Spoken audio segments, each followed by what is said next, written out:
All right, welcome back for another frequently asked questions session. I'm Dan with West Valley Technical Services. Let's get started with our questions. Should I leave my PC on 24/7 or shut it down every night? Okay, this is a great question actually. It's one that I see quite a bit. It's going to depend on the scenario.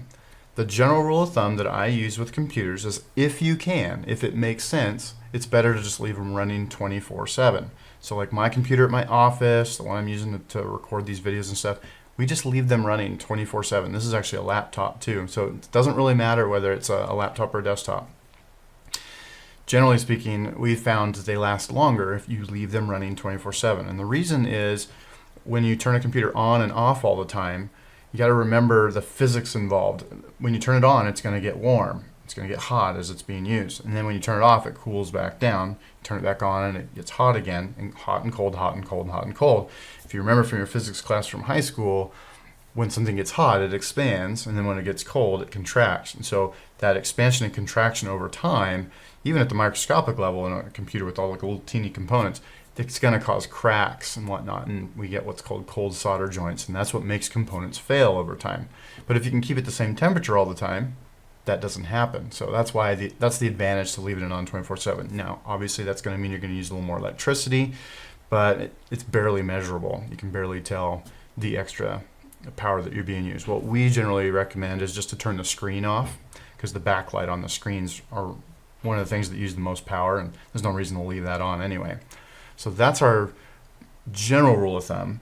When it does make sense to shut it down is if it's obviously a laptop that you're going to take with you somewhere, like let's say you use it at work and then you're going to take it home, it makes sense to shut it down for the trip at least. It's also a good idea to reboot your computer at least once, maybe a week or so. You may have noticed the magic of rebooting Windows. For some reason, it seems to resolve a lot of issues.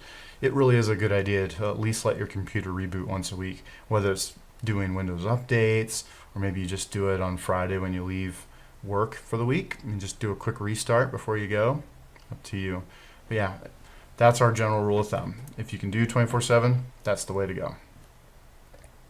Next question, should I buy extended warranties on computers that I buy brand new? Okay, when companies offer you extended warranties, it's not in your best interest. It's not there because they're trying to give you a better product. It's there, it exists because they've already done the math and they know that they're going to make a bunch of money on it. It's almost all profit to them, which is why like when you go to Best Buy or something, they always, 100% of the time, it's like they're required by their bosses to offer you extended warranties because it's all profit to them. The only exception I would say to that rule is if you buy a really expensive computer, like a $3,000 computer, one of those really nice ones, an extended warranty probably makes some more sense. But the 1-year warranty will generally take care of you. You got to understand, especially like in a desktop situation, like you buy a desktop computer, they're so easy to repair, just taking it to a shop or whatever. It's really not worth paying any extra for extended warranties. Laptops and the really, like I said, the really spendy ones, I would probably consider it as long as it seems cost effective, less than $100, that kind of thing. A lot of times it's only an extra year, maybe 2 at the most. So generally, rule of thumb, no, avoid them. But if it's something that you bought that's really spendy that might cost a lot to repair, maybe it's worth transferring that risk to them. So generally, no. We would say no on that. Next question. What should I do with a computer when I first buy it? All right, I'll let you in a little secret. When you first buy a computer, it's almost always, unless you buy a really high-end computer, got what we call crapware on it. That means it's got all kinds of software. I mean, it varies by vendor, so I don't even want to give examples, but like HP will have a whole bunch of HP software on it too. That's just stuff you don't really need.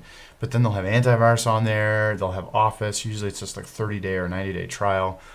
What happens is those companies that make those software, they pay the manufacturers, whether it's Lenovo or HP or whatever, they pay them a little fee to say, hey, we'll pay you, $5 per computer if you put our software on it, because they know that ultimately by having it on there, some of those are going to convert into paying customers. And so that's the reason why all that crapper is on there. And then they use that to make some extra money. And so it's all a business thing. What we recommend 100% of the time is if you buy a brand new computer, have someone you trust reload or reload Windows on it from scratch. Just completely clear it out. If that's not an option, at least have somebody remove all that crapware and clean it up and stuff, because there's going to be so many things that'll run every time you reboot the computer. It's not going to run like a new computer. It's really pretty terrible, honestly. So to breathe some new life in it, to make it run like a new computer, have somebody clean that up. If you don't know anybody, you can obviously contact somebody like us. I'll give you our contact info in the next slide. So that's our recommendation. If you can't do a full re-image, at least have someone clean off all the crapware so that it actually runs like it should. But that's the reason why they don't when they first get them. Okay, that does it for this session. If you have a question that you'd really like us to address, our website is wvtsboise.com. We have a little contact link in the top right. We would love to hear from you. You can also give us a ring at 208-477-1837. That does it for this video. We'll see you in the next one.